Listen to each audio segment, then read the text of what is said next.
sholat kita zakat ya. Allah zakat nggak? Allah sholat nggak? Allah haji nggak? Allah umrah nggak? Allah puasa nggak?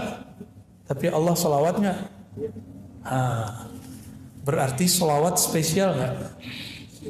Di saat seseorang bersolawat, dia sedang satu frekuensi dengan Allah. Itulah fana, lebur dalam cinta. Maka dia bersolawat. Solawat itu artinya, ya Allah, sampaikan cinta kami kepada Nabi Muhammad. Kalau terjemahannya, ya Allah turunkan rahmat ke Nabi Muhammad.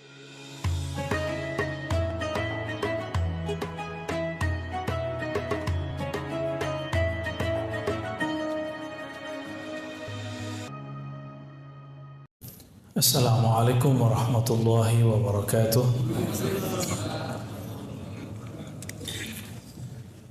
Alhamdulillahilladzi anzala al-Qur'an wa huwa al-kitabul ladzi la raiba fihi wa la shakka fihi hudan lil muttaqin alladzina fi sudurihim nurun ala nur.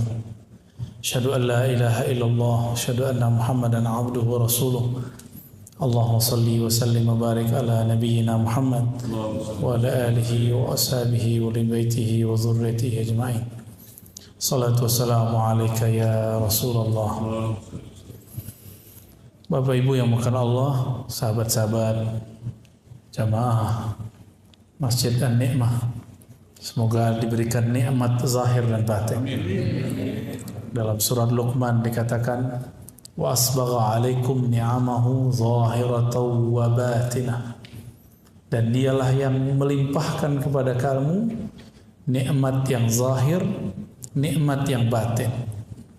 Nikmat yang zahir, badan sehat, tapi kalau pikiran gak sehat, nyaman gak hidup? Kantong sehat tapi pikiran galau, gimana? Sama juga. Maka nikmat itu jangan hanya diminta nikmat fulus, minta juga nikmat ruhani kepada Allah Subhanahu wa ta'ala. Karena harta itu banyak habis, sedikit pasti cukup. Nah, tinggal kalau banyak bersyukur, kalau sedikit ya bersabar kepada Allah Subhanahu wa ta'ala. Untuk membuka kolbu pikiran kita, mari kita bacakan surah Al-Fatihah. Juga kita kirimkan untuk pengarang kitab ini, Al-Imam Ibn Athaillah Sekandari. Al-Fatihah. A'udzubillahi minasyaitonir rajim. Bismillah. Ya kan.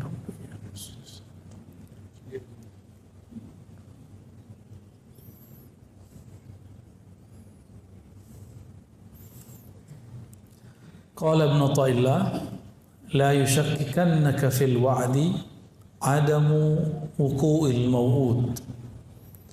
Janganlah engkau ragu, janganlah engkau menjadi ragu jika apa yang dia janjikan belum diberikan. Saya sering menyampaikan bahwa Nabi bersabda, kullu da'watin mustajabah, semua doa pasti dijawab. Tapi kapan diberikan? Itu janji Allah, suka-suka Allah. Jangan pernah memperlakukan Allah seperti budak.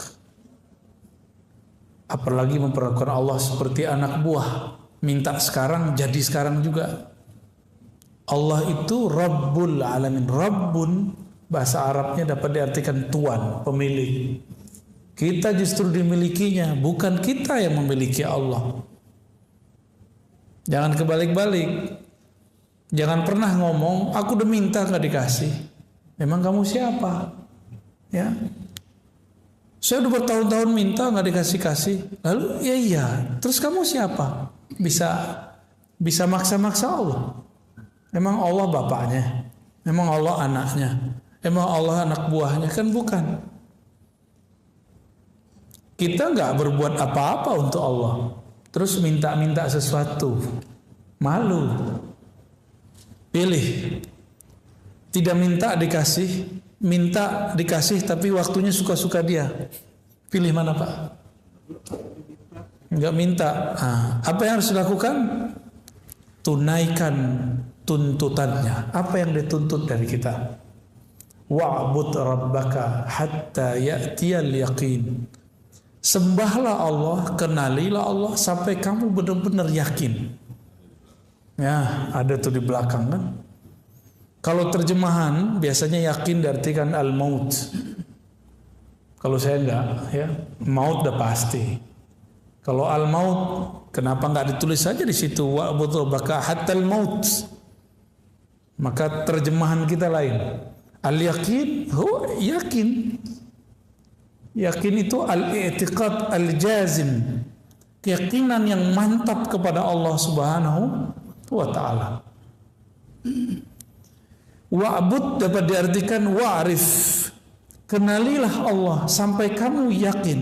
Dan yakin itu banyak tingkatannya, kita sudah tahu, ilmul yakin, ainul yakin, hakul. Nah, yang dimaksud di situ di atas hakul yakin itu namanya yakin. Nggak ada lagi tambah-tambahan ilmul yakin, ainul, nggak ada tambahan itu lagi.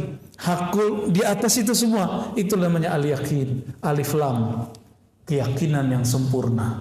Al-yakin bahasa Arabnya dapat kita artikan kamu percaya tanpa syarat. Percaya tanpa syarat, bisa nggak?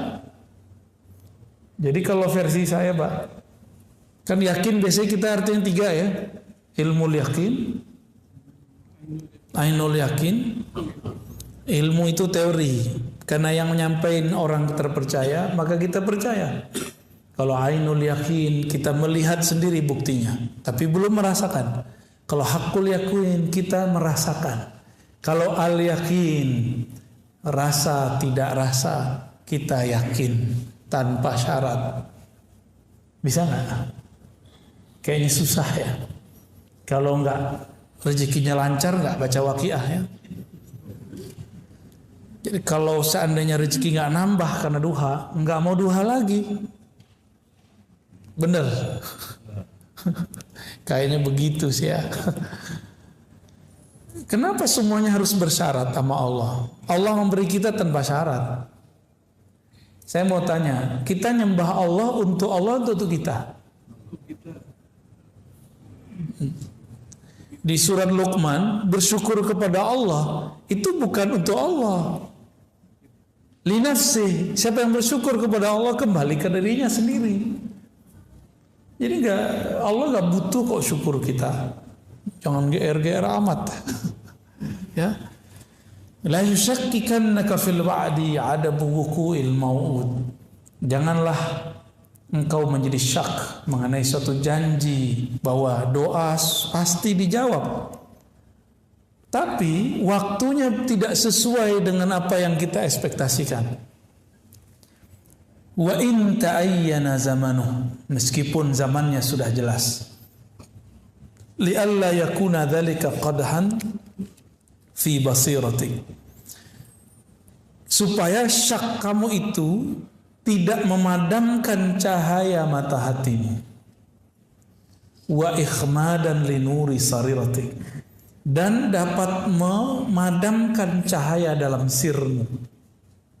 Jadi ada basirah, ada sarirah. Apa bedanya nih? Ya, ada basirah, ada sarirah. Basirah itu mata batin. Dengan itulah kolbu melihat. Sarirah itu matanya ruh. Dengan itulah ruh berma'rifat. Dua ya, beda ya.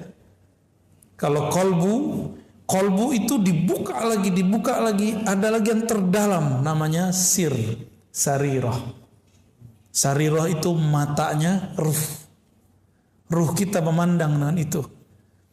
Maka kalau disebut ikhmadan li nuri sariratik, kamu jika ragu kepada Allah, maka ragumu membuat kamu bodoh. Kebodohan itu adalah padamnya cahaya ma'rifat.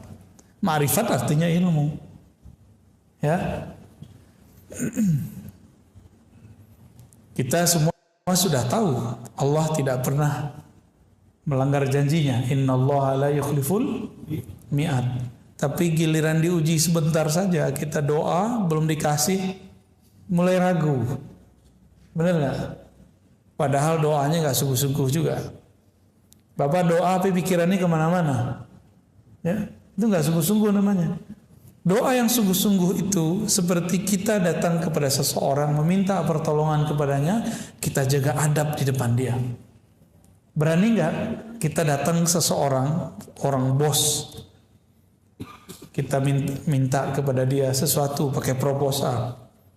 Tuan, Bapak, mohon bantu acara kami, masjid kami, atau usaha kami. Tiba-tiba handphone bunyi, berani angkat nggak? Kalaupun diangkat dimatiin, benar nggak? Kalau lagi zikrullah, pikirannya macam-macam, keluyuran, ditarik lagi nggak? Dibiarin aja ya. Nah, itu bedanya kita. Maka wajar. Sebenarnya mohon maaf ya, zikir-zikir kita tuh nggak ada yang diangkat sebenarnya. Nggak ada Pak. Nggak ada yang khusyuk soalnya. Sholat Bapak tadi itu nggak ada yang diangkat. Tapi karena ada sholawat di situ Allah angkat. Ya. Karena nggak ada yang khusyuk. Orang dari takbir sampai assalamualaikum udah kemana-mana mikirnya. Yakin gak tuh diangkat tuh? Tapi Allah akan pemaaf. Innallaha afuwun ghafur. Allah itu maha pemaaf. Masalahnya mahar maaf itu ada. Bersalawat kepada baginda Rasulullah sallallahu alaihi wasallam.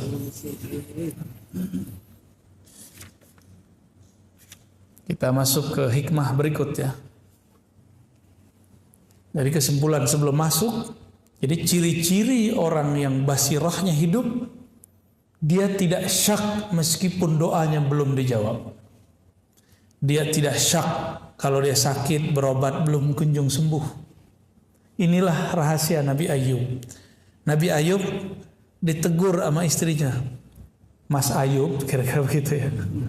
Kamu kan Nabi Allah, kekasih Allah. Orang-orang kalau ada apa-apa minta doa sama kamu. Masa kamu masalah kutilan kulit begitu aja nggak berdoa kepada Allah? Kata istrinya. Nabi Ayub bisa sabar dengan semua kata-kata orang di luar, tapi beliau langsung tersinggung. Bukan tersinggung terhadap dirinya, tapi tersinggung istrinya kenapa tidak bisa sabar. Ya, kok istrinya mulai meragukan? Kamu kan Nabi, masa Nabi? Nah, gitu, masa Nabi? Akhirnya Nabi Ayub mengatakan, pergilah kamu. Jika kamu tidak tahan bersamamu, pergilah. Tapi jika kita ketemu lagi nanti aku akan pukul kamu. Tapi itu istri paling baik. Wajar ya. Di zaman dulu nggak boleh istri ngeluh. Ngeluh dikit boleh cerai. Betapa pemaafnya Allah sekarang di masa syariat Nabi Muhammad. Istri ngomel-ngomelin kita gitu, maafin aja kan. Mohon maaf Bu ya. Di zaman Nabi Ibrahim punya mantu. Sesekali dia kunjungi anaknya lagi keluar rumah. Kata Nabi Ibrahim, ya ternyata mantunya lupa ini mertua dia karena jarang datang. Karena nikahnya waktu itu tidak ada Nabi Ibrahim. Nabi Ibrahim tidak hadir saat Nabi Ismail nikah. Dites sedikit doang. Gimana Neng nikah sama Mail? Kira-kira begitu Pak kalau bahasa sininya ya. Apa jawaban? Payah. Bang Mail payah. Makan susah. Minta beli ini beli itu nggak dikasih. Oke, gitu. Cuma pertanyaan begitu jawabannya 3 jam. Apa kata Nabi Ibrahim? Nanti sampaikan ke suamimu. Aku ini orang penting baginya. Kalau suamimu pulang, sampaikan ganti pasak pintu ya. Pergi Nabi Ibrahim. Gak lama pulang Nabi Ismail. Nabi Ismail itu tahu ayahnya baru datang karena penciumannya tajam. Itu bukan penciuman hidung, Pak. Penciuman batin. Nabi Ismail langsung nanya. Tadi ada orang datang ya. Langsung nanya. Iya Mas, iya Bang. Lupa dia. Terus apa pesannya? Ya langsung nanya. Jadi Nabi Ismail punya firasat nih. Apa pesannya? Karena dilihat gak masuk, cuma di luar aja. Berarti ada sesuatu nih. Kalau babe gue nggak masuk ke rumah bahaya nih. Kira-kira begitu. Kata orang tadi, orang aki-aki tua tadi, udah jelek, rewel lagi katanya. Punya pesan lagi. Pesannya apa? Ganti pasak pintumu. Oh gitu. Ya sudah, besok aku antar kau pulang. Maksudnya apa bang? Kamu pasti membeberkan aibku, kelemahan suamimu. Tuh hati-hati tuh ngomong di status Facebook tentang perihal-perihal kelemahan rumah tangga. Memang gak ada lagi tempat cerita. Sampai harus berbicara, harus nyatet status. Ya, coba hidup di zaman Nabi Ismail, di syariat Nabi Ibrahim boleh dicerahin. Ya, malah disuruh. Tuh kalau dihitung sekarang banyak gak perempuan yang pantas dicerahin? Ya, tunggu dulu bang. Cowok-cowok juga pantas digugat cerai. Bapak Ibu yang bukan Allah, syariat zaman dulu itu betul-betul ketat. Di zaman nabi-nabi terdahulu tidak boleh ngambil harta rampasan perang. Nggak boleh. Di zaman Nabi boleh. Di zaman Nabi terdahulu zakat itu wajib 10%. Di zaman Nabi Muhammad ada pilihan-pilihannya, 2,5%, 5%. Ya, ada. Makanya sampai sekarang agama tersebut yang masih ngikut katanya agama nabi-nabi terdahulu masih 1/10. Wah, gede banget tuh 1/10 itu. Makanya di negara-negara Eropa yang maju, gereja-gereja sepi. Karena pajaknya sudah mahal, asuransinya mahal, ditambah kalau masuk gereja 10. Gereja sono Pak, kalau di sini saya nggak tahu. Kalau di kita ada juga LDIU lebih parah lagi. Bisa di atas 10 dia. Ya. Jadi kita hidup di Indonesia BPJS cuma 100.000, 150.000 udah deh. Udah ngomel tiap hari ya. Coba Bapak kalau dipakai ala Eropa, pajak 40%. Berani nggak hidup di Eropa begitu? Makanya wajar sekolah di sana gratis. Tol nggak bayar. Tapi parkir bayar Pak. Parkir sono langganan. Jadi kita ini karena nggak pernah keluar, selalu ngomong, wah negara ini negara zolim. Kita nggak mau perbandingan. Kalau nggak suka kritik aja, nggak usah bilang-bilang zolim. Emang situ ngerti luar negeri, ya. Kalau nggak ngerti-ngerti amat, kita mending uskut, kul khairan atau usmut, liasmut atau diam. Itu lebih baik, ya. Apalagi kan anak muda Pak sekarang belum kemana-mana. Aduh, saya gergetan dengerin orang-orang begitu. Ya. Kita nggak seneng aja, tapi jangan berlebihan gitu. Idza fataha laka wijhatan min at-ta'arruf fala tubali ma'aha qalla 'amaluk. Kamu jangan kegeeran, kira-kira begitu maksudnya. Jika Allah bukakan suatu bab ma'rifatullah, tapi amalmu masih sedikit, jangan geer, biasa aja gitu. Fala tubali ma'aha in qalla 'amaluk. Jangan ngerasa sesuatu, biasa aja, ya. Fa innahu ma fataha lak illa wa huwa yuridu an yata'arraf ilaik. Allah kalau membukakan pintu ma'rifat. Pintu ma'rifat itu pengenalan, rasa, cinta. Pernah gak sesekali lagi gak niat ngapa-ngapain, pas sholat ternyata bergetar sesekali? Pasti pernah. Itu di saat Bapak Ibu lagi lupa untuk khusyuk, dikasihlah Allah khusyuk. Hilang nafsu mau khusyuk, diberilah khusyuk. Jadi kapan kita diberi khusyuk? Obsesi khusyuknya hilang. Karena kalau kita punya obsesi itu menjadi Tuhan. Allah itu ingin disembah wahdahu la syarikalah. Bukan pengen hamba itu merasa khusyuk terus nyembah dia. Karena merasa tenang terus nyembah dia. Berarti kita nyembah tenang bukan nyembah dia. Bisa bedain? Ya, ini dua hal yang berbeda. Kalau nyembah Allah, mau tenang gak tenang, itu urusan lain. Mau khusyuk nggak khusyuk, sembah saja dia. Kan Allah nggak suruh. Allah mengatakan coba wa'bud rabbaka, sembah sajalah Rabbmu. Hatta ya'tiyakal khusyuk, nggak ada dalilnya. Yang ada cuma hatta ya'tiyakal yaqin. Sampai yakin itu tumbuh dalam dirimu tanpa syarat. Nggak ada lagi istilah ilmu yakin, ainul yakin, hakul yakin. Yang ada hanya al-yakin, keyakinan tanpa syarat. Hakul yakin mesti dites. Kita tes dulu baru kita percaya itu hakul yakin. Kalau al-yakin itu makomnya Sayyidina Abu Bakar. Beliau tanpa menguji Nabi, dia percaya kalau itu Nabi Muhammad sallallahu alaihi wasallam. Bismillah.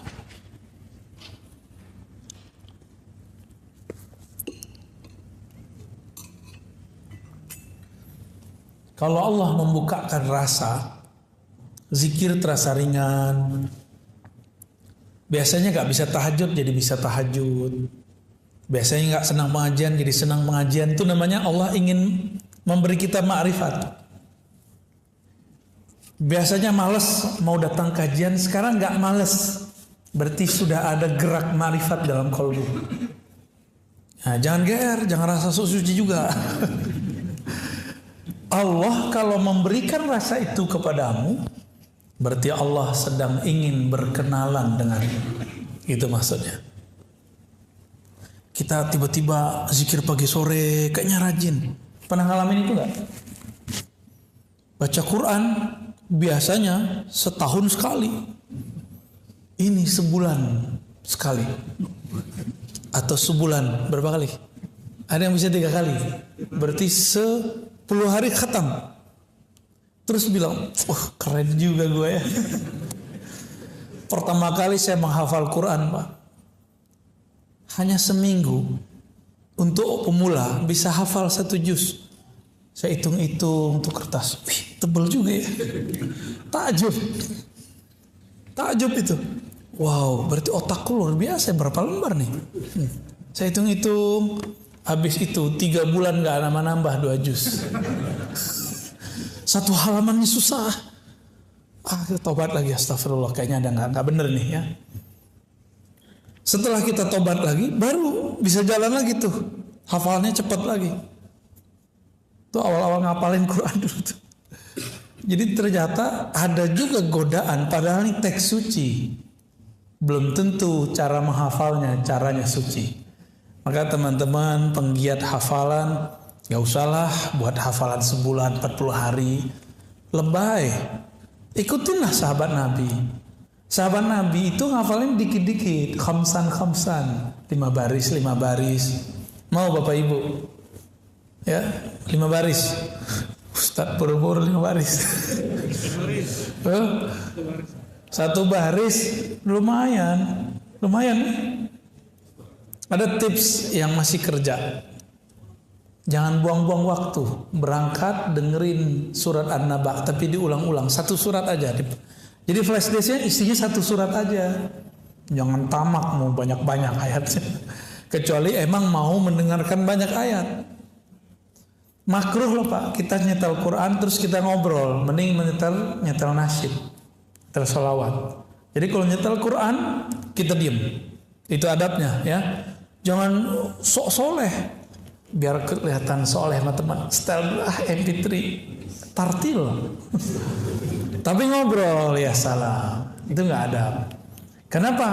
Wa idza quri'al Qur'an fastami'u lahu wa ansitu.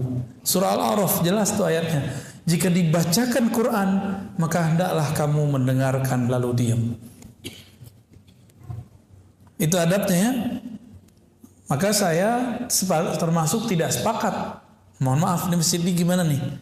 Sebelum sholat terus nyetel Quran kenceng-kenceng, saya termasuk nggak sepakat, walaupun tidak melarang. Lebih baik sholawat, tarhim. Kalau tarhim orang nggak dengar nggak dosa Pak. Tarhim kan cuma sholawat. Salatu wassalamu alaik gitu ya. Gitu ya. Assalatu wassalamu alaik ya. Begitulah saya suaranya udah sumbang Pak. Itu ajib, mending itu didengarkan. Itu dari Mesir Pak, bukan dari Makassar tuh, bukan. Mungkin Bapak punya kenangan waktu ke timur, ke Makassar, semua masjid begitu. Benar ya? Semua masjid. Dan itu indah sekali dalam memori kita. Jadi saya punya memori indah kalau pas ke timur sana. Lombok sama, ya semua itu sama itu. Sebelum subuh, sebelum sholat lah ada 5 menit. Ya, saya pernah ke Buton, ke tempat teman saya ada pesantren Abdul Wahid, ya. Ada di situ Dr. Falah. Ya, beberapa menit itu mereka tarhim karena itu santrinya yang baca. Kalau di sini suaranya sumbang bajangan. Dan indahnya bukan main. Karena itu solawat. Satu solawat ada 10 rahmat. Oh, Nabi tidak pernah lakukan. Nabi enggak lakukan. Tapi Nabi nyuruh solawatnya. Al-Imam Ibnul Arabi Al-Maliki, muridnya Imam Ghazali. Bukan Ibnu Arabi yang satu lagi ya. Jadi Ibnul Arabi, pengarang kitab Aridatul Ahwazi, Syarah Sunan Tirmizi. Beliau mengatakan dalam beberapa karyanya, dianjurkan, ya, sebelum sholat itu ada yang mengingatkan, baik dengan sholawat atau apapun. Beliau menganjurkan. Bahkan kalau beliau boleh pakai Quran. Cuma kalau kita sebaiknya bukan Quran tapi sholawatan, ya. Alam ta'lam anna ta'arrufa huwa muriduhu alaik. Tahukah kamu bahwasannya ma'rifat itu keinginan kamu tadi untuk bangun lebih awal, pergi sholat berjamaah, apalagi berzikir pagi sore yang teratur, ikut pengajian walaupun jaraknya jauh. Jangan takjub dengan diri sendiri, tapi tahukah kamu bahwa makrifat itu dialah yang memberikannya kepadamu. Wal a'mal, sedangkan amalan, a'anta muhdiha ilaih, apakah kamu yang memberikan hadiah kepadanya? Ini kalau versi orang awam nih, gimana? Kalau kita ibadah, kita yang mempersembahkan hadiah kepada Allah, benar nggak? Tapi kalau orang kenal Allah, apa kata mereka? Ya Rob, aku bisa sholat karena Engkau yang membuat aku bisa sholat. Saya sering nanya jamaah, nih sama nggak jawabannya di sini? Bapak Ibu bisa bangun tahajud, itu yang bangunin siapa? Alarm? Yakin?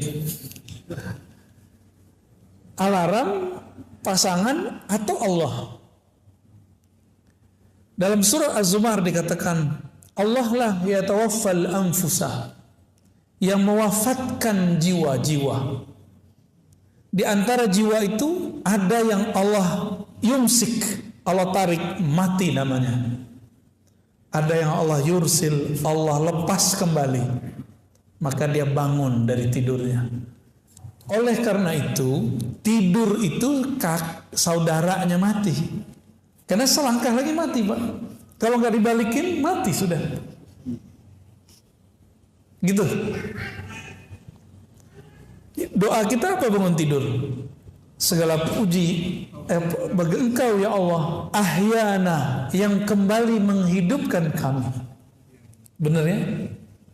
Berarti hidup, kita dihidup nih, tertidur itu mau mati namanya. Pengen mati enak atau mati susah? Mati enak, jangan nonton ya sebelum tidur. Terus gimana sebelum tidur? Sebelum tidur tumbuhkan al-yakin tadi. Bisa lewat zikir, bisa lewat pengajian, bisa lewat conditioning di pikiran kita. Coba malam ini tidur, semua dendam kita buang, bisa nggak? Bisa nggak Pak? Utang sih bayar, dendam jangan. Bisa nggak? Malam ini kita tidur pegang dada, ya Allah, di hatiku ada noda-noda dendam. Izinkan aku tidur, noda itu tiada, telah Engkau angkat ya Allah. Ada benci, semoga terangkat. Ada putus asa karena masa lalu gelap, tolong ya Allah, kegelapan putus asa itu Engkau angkat. Semua kita punya masa lalu yang saya nggak tahu masa lalu bapak ibunya apa ya. Saya punya masa lalu, bapak punya masa lalu. Jangan sampai masa lalu itu membuat kita tidak move on. Ya, harus move on, harus maju terus. Ada beberapa kawan sahabat saya ajak, ayo ngaji. Aduh, saya ini kotor, Ustaz, nggak pantas duduk di masjid. Lah, emang kamu doang yang kotor. Saya juga kotor. Sama-sama kotor kita semua. Setiap hari kita nggak mau kotor, kotoran itu datang ke dalam kalbu. Jadi nggak usah putus asa. Itu kan setan yang menghambat dia. Nah, bapak ibu yang punya masa lalu yang gelap sekarang bisa maju. Berarti dia dapat hadiah ma'rifat dari Allah Subhanahu wa Ta'ala. Aynama tuhdihi ilaihi mimma huwa muridu alaih. Mana persembahanmu kepada Allah? Jika yang kamu anggap itu persembahan, sholat kamu anggap hadiah kepada Allah, terus kamu bisa sholat karena siapa? Kalau Allah nggak bangunin, bisa tahajud nggak? Bisa tahajud nggak? Berarti kita tahajud itu hadiah dari Allah atau kita ngasih hadiah kepada Allah? Gimana kira-kira? Mulai malam ini bisa nggak ganti persepsi? Tahajud itu tanda terima kasih. Itu yang dimaksud Nabi. Waktu Aisyah bertanya, ini nggak pernah diungkap Pak sebelumnya. Jarang orang mengungkap ini. 1-2 paling kiai kita yang berungkap ini. Karena selama ini kajian hikam cuma di pesantren-pesantren, di majelis-majelis thariqat. Orang nikmat japos tiap berapa kali kirim Fatihah ya. Tembus juga ya. Tapi kita buat kajiannya ya mohon maaf weekday begini ya. Hari Senin lagi ya. Tapi alhamdulillah. Itu namanya ta'aruf, ma'rifat masuk dalam kolbu. Mau hari apa jadi Ustaz. Nabi ditanya oleh Sayyidatuna Aisyah, kenapa engkau masih sholat sebanyak itu wahai Rasulullah? Sampai kakimu kapalan wahai Rasulullah. Sedangkan engkau diampuni dulu, sekarang dan nanti. Apa jawaban Nabi? Afala an akuna abdan syakura. Apakah aku tidak boleh wahai Aisyah menjadi hamba yang berterima kasih kepada Allah? Karena aku dibangunkan malam ini, aku berterima kasih karena dibangunkannya. Aku diizinkan sujud. Aku berterima kasih bisa sujud lama-lama. Aku diizinkan masih bisa ngangkat tangan. Allahu Akbar. Di saat orang masih ngorok. Jadi Bapak bisa hidup datang sekarang. Jangan care dulu, katakanlah hati terima kasih ya Allah. Di saat teman-temanku istirahatnya adalah tidur atau main handphone atau nonton, Engkau gerakkan aku beristirahat dengan cara mendengarkan hikmah-hikmah dari walimu. Al-Imam Ibn Athaillah As-Sakandari, waliullah di zamannya, kutub bahkan Al-Ghaus. Ya.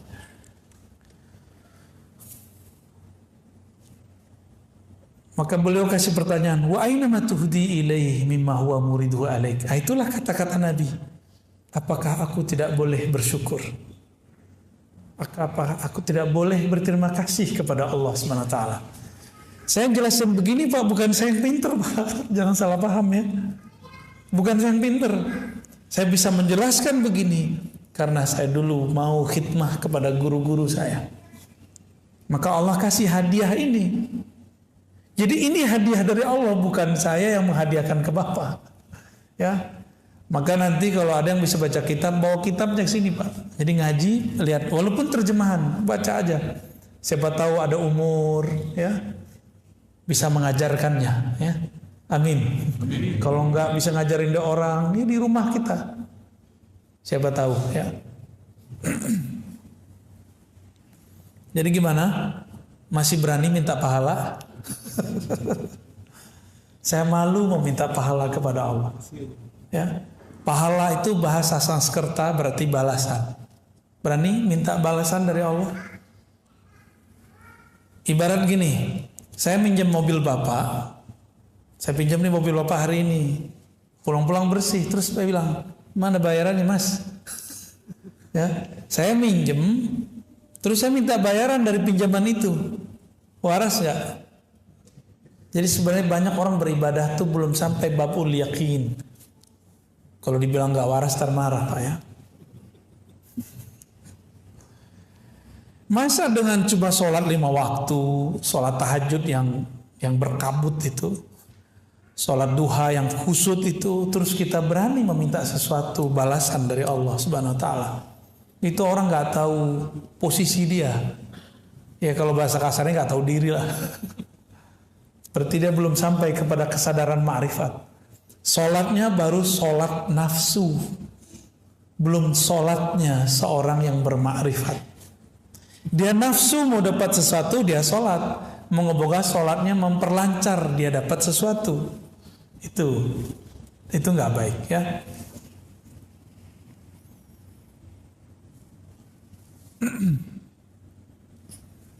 Saya tanya lagi, masih berani minta pahala?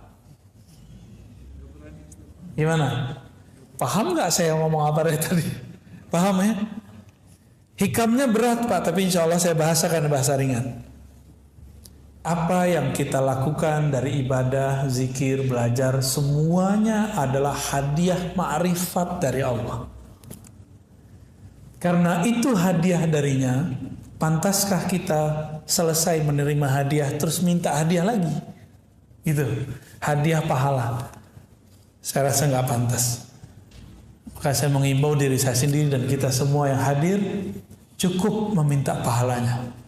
Maka benarlah imam-imam kita mengajarkan sholat, lalu selesai sholat bacanya lillahi astaghfirullahaladzim. Sebelum sholat membaca astaghfirullah, asyhadu an la ilaha illallah, asyhadu anna rasulullah, usolli fardal maghribi atau fardal isya'i, bla bla bla bla, belakangnya lillahi ta'ala. Itu wajar supaya nggak minta macam-macam ya. Kalau masih minta macam-macam berarti belum dapat ma'rifat, baru dapat amal gitu. Jadi kalau kita buat dua tuh model cara orang beribadah ya. Ini banyak-banyak kangen nih pak.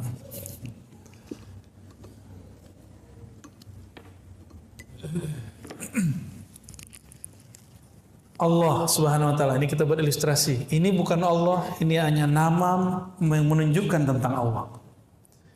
Allah menurunkan ma'rifat.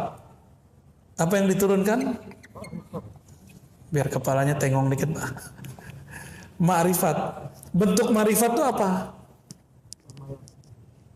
Ilmu dulu. Ilmu apa lagi? Ibadah ya, rajin, kira-kira gitulah. Nah, ini muncul nih. Kepada siapa turun?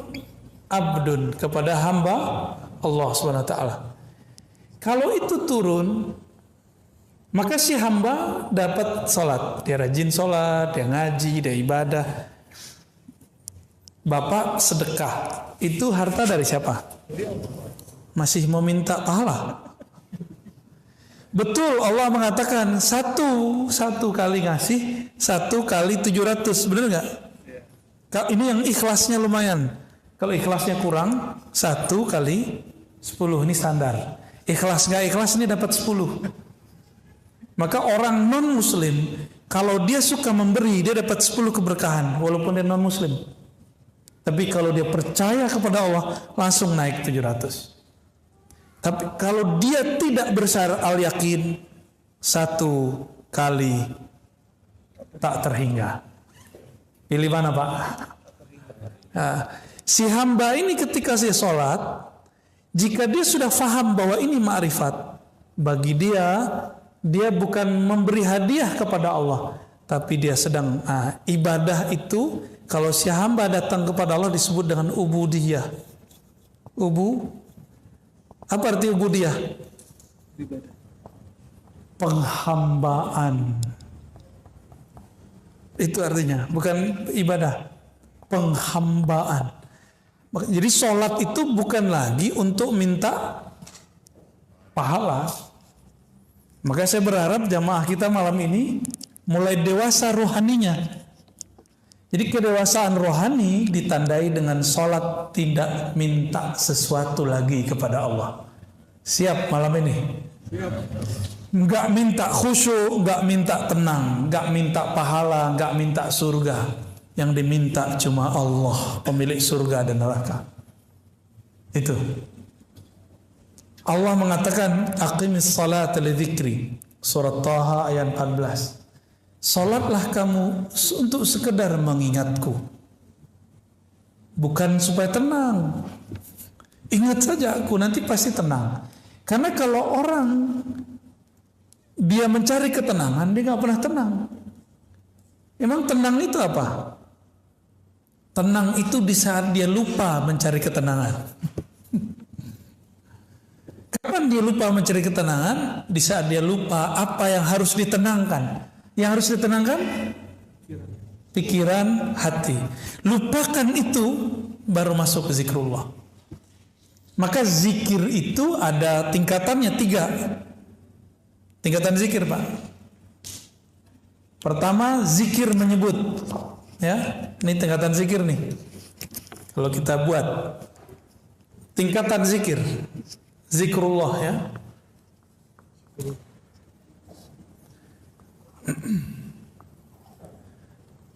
Nah, yang paling bawah itu nyebut. Sebut aja dulu mau 100, mau 2.000, sebut aja dulu. Lalu zikir tingkat kedua apa? Ingat. Nah, kalau ingat itu kolbu yang main. Ya, ini kalau ini di lisan.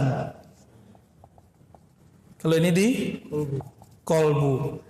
Kalau ini dia bahkan lupa dengan kolbunya.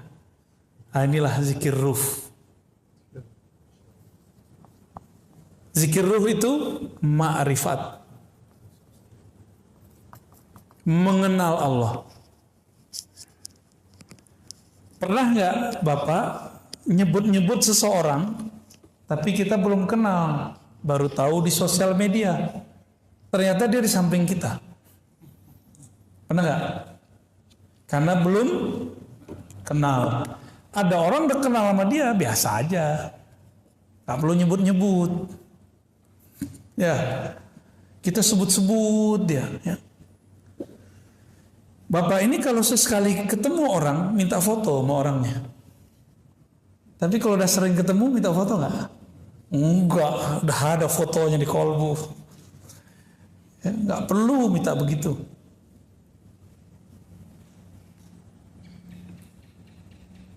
Nah itulah modelnya ya. Menyebut, mengingat, bermakrifat, mengenal. Makrifat artinya mengenal. Kalau sudah mengenal, Allah jauh nggak dari kita? Allah dekat apa jauh? Allah sangat dekat. Karena dia sangat dekat. Dia nggak perlu disebut-sebut, dia nggak perlu diingat-ingat. Cukup dia dikenal, didekati, diajak ngobrol. Kalau udah kenal, ngobrol nggak? Tapi kalau belum kenal, berani nggak ngajak ngobrol? Sungkan kita, diem-diem aja kita sama dia. Maka zikir tertinggi adalah zikir mengenal.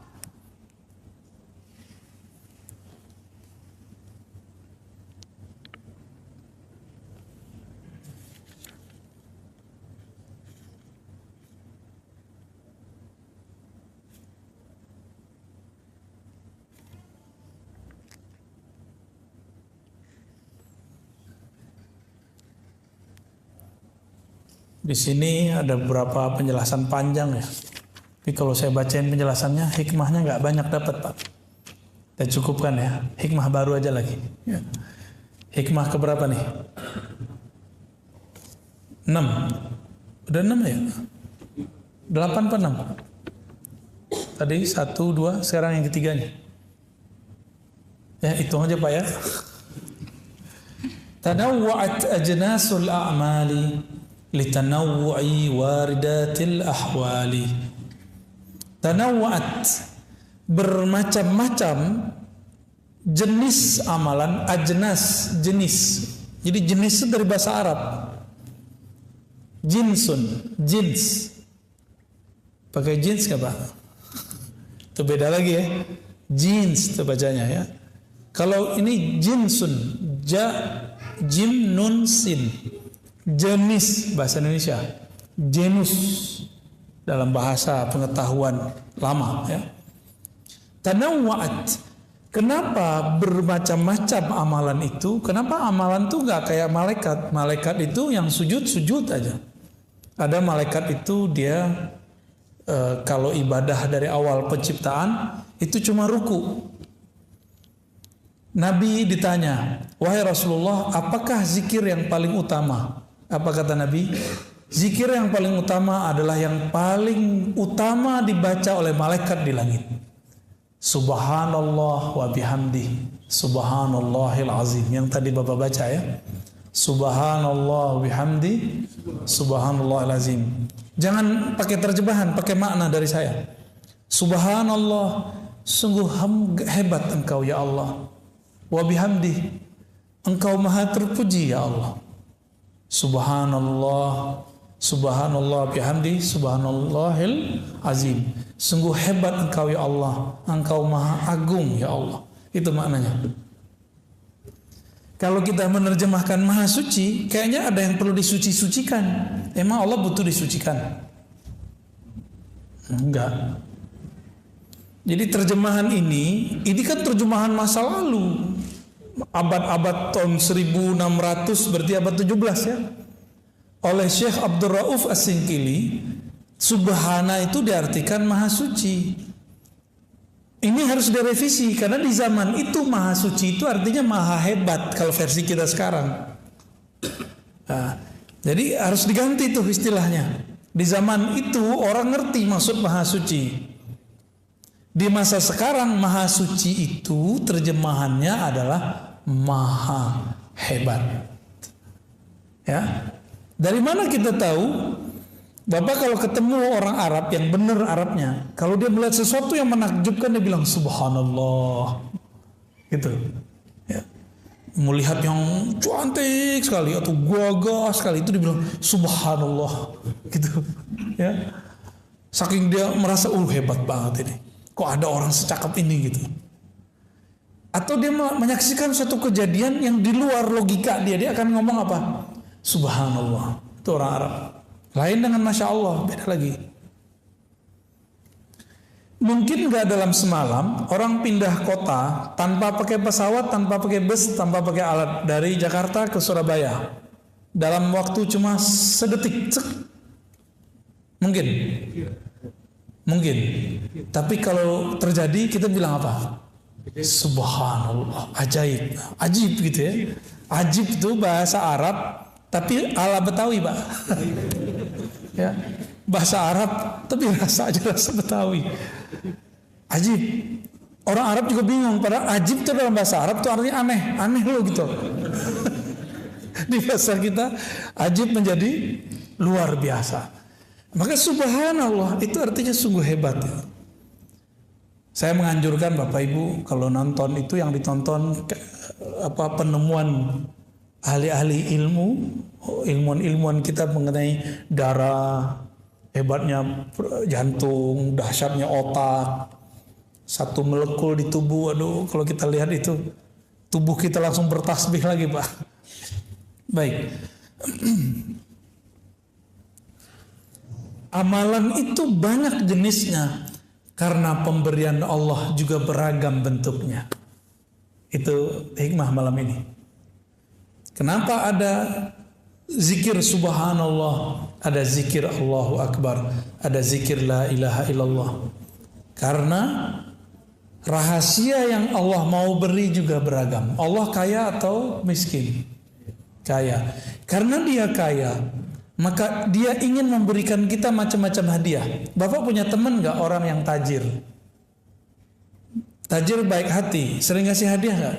Kalau gak pelit hati, medit.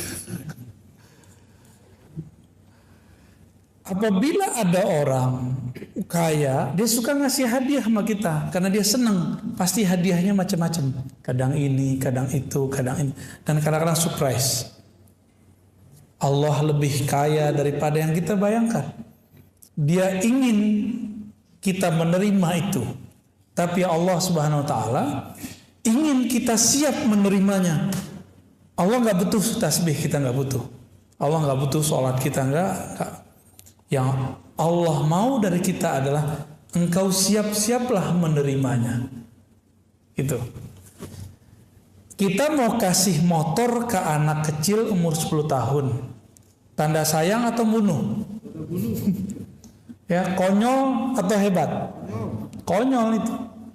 Allah itu ingin memberi sesuatu, hambanya itu siap gitu. Maka anak muda nih, ya, yang suka main sosial media, nggak usah haus popularitas, nggak kuat nanti kalau populer. Ya. Orang yang menghambakan popularitas tersiksa. Kalau satu orang dislike tuh tersiksa. Ya, ada orang ngeritik dikit, sakit hati. Kalau hamba syuhrah, abdus syuhrah, hamba popularitas. Kan sekarang anak-anak cita-citanya kalau ditanya, Dek, Bang, mau jadi apa? YouTuber. Aduh, Masya Allah. Saya kaget-kaget tuh anak-anak ditanya begitu sekarang. Dia nggak tahu resikonya. Orang kalau sudah terkenal dengan satu brand, dia harus memaksakan dirinya seperti itu. Dan itu sandiwara yang paling menyiksa diri. Bapak tahu orang yang nyanyi pop yang ukur umuran Bapak itu loh Pak? Ya, bukan yang di Indonesia. Kan ada tuh yang orang Palembang tuh siapa namanya? Yang pernah di TVRI terus dipecat. Bukan, masih hidup. Siapa namanya gitu? Itu kan keluarga dia keluarga musisi segala macam. Itu terkenalnya ngepop, tapi di rumah ngedangdut Pak. Tapi kalau dia main dangdut di luar, itu merusak brandingnya. Itulah popularitas. Saya dulu pernah diundang oleh seorang motivator bersama teman-teman saya. Kebetulan waktu itu kita ngurusin lembaga dakwah. Si motivator ini ingin mengajari ustadz. Nah, bayangin coba. Hebat tuh ya. Hebat bener ya. Ingin ngajarin ustadz nge-brand dirinya. Nah, kita tuh harus nge-brand diri ya. Oh, kita dengerin aja dia main. Nge-brand oke, bagus. Akhirnya ada yang nge-brand diri pakai warna baju. Ya kan? Ada kan ustadz dengan baju tertentu? Ya boleh-boleh aja sih Pak. Dulu ada rame tuh Pandawa 5 tuh ada kan? Yang nggak ada tuh Ustadz Petruk tuh nggak ada tuh. Macam-macam. Jadi mereka membuat branding. Itu pengaruh beberapa motivator ini. Saya tahu beberapa motivator ini menggurui si ustadz yang sebenarnya ustadz itu adalah seorang guru. Nggak sopan bener ya.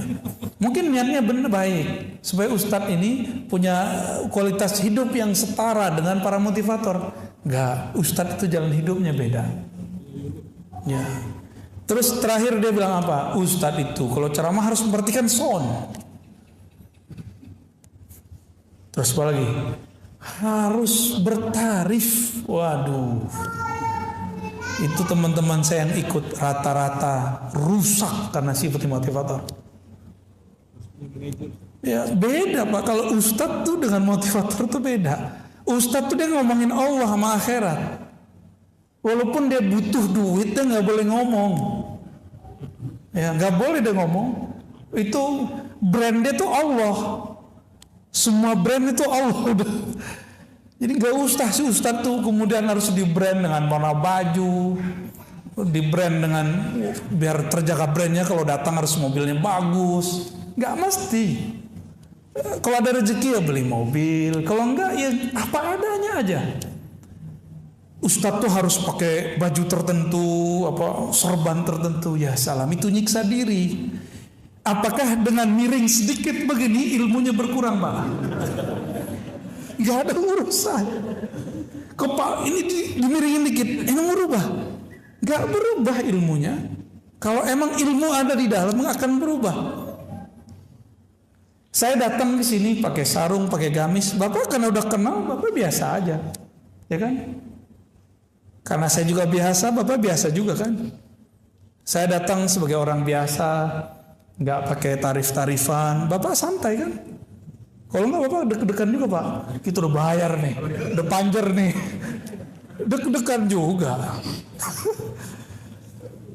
Maka di Quran di surat Yasin itu jelas kalam Allah. Ittabi'u man la yas'alukum ajra. Ikutilah orang yang tidak minta tarif. Mereka lah orang-orang yang dapat hidayah. Kalau bahasa Imam Malik, wa ma lillahi baqiya. Satu karir, karya, kinerja, dakwah karena Allah pasti kekal. Kita ini gak ada yang sempurna Pak. Tapi kalau kita nempel kepada Allah, sempurna jadinya. Semua kita punya dosa, tapi kita nempel kepada ampunan Allah, kita diampuni oleh Allah.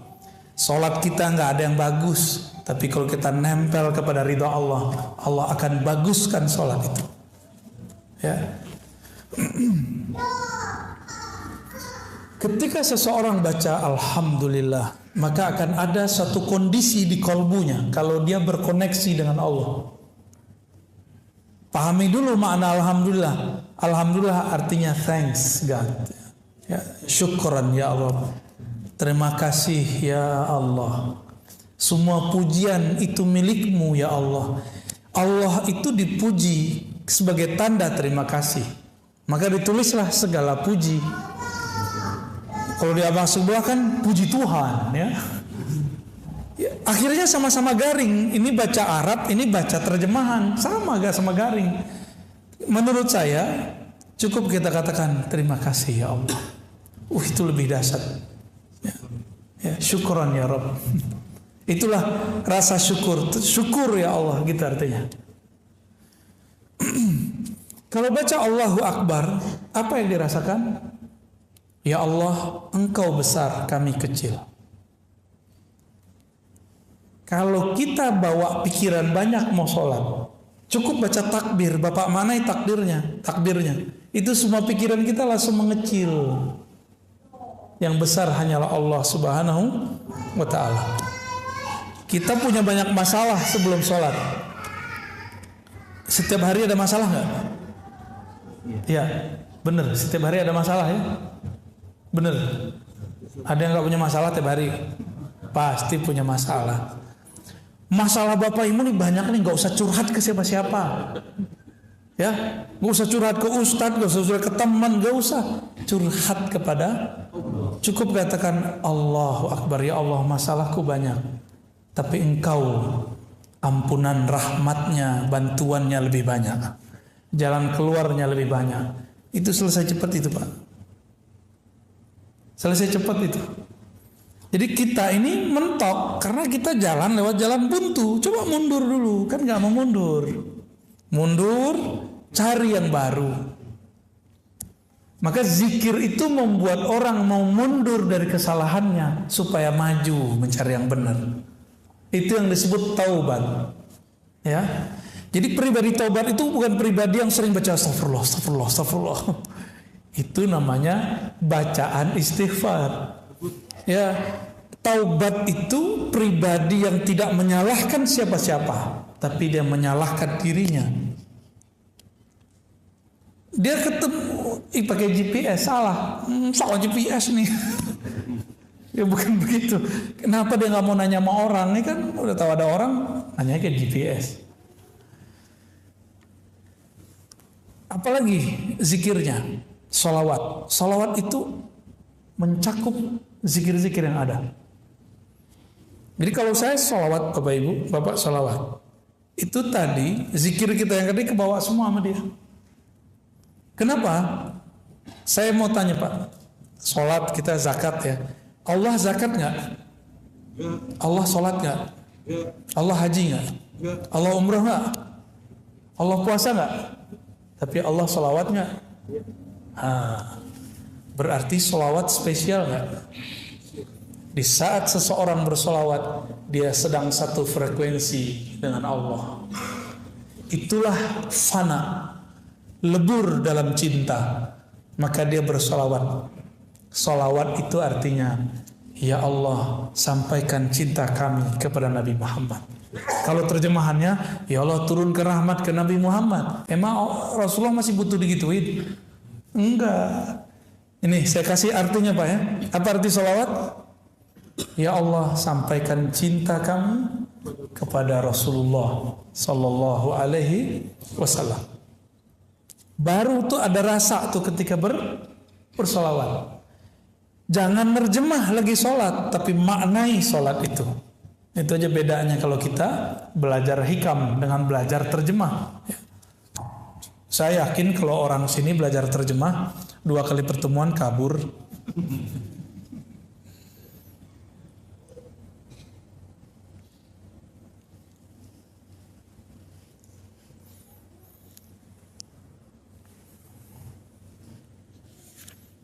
Kata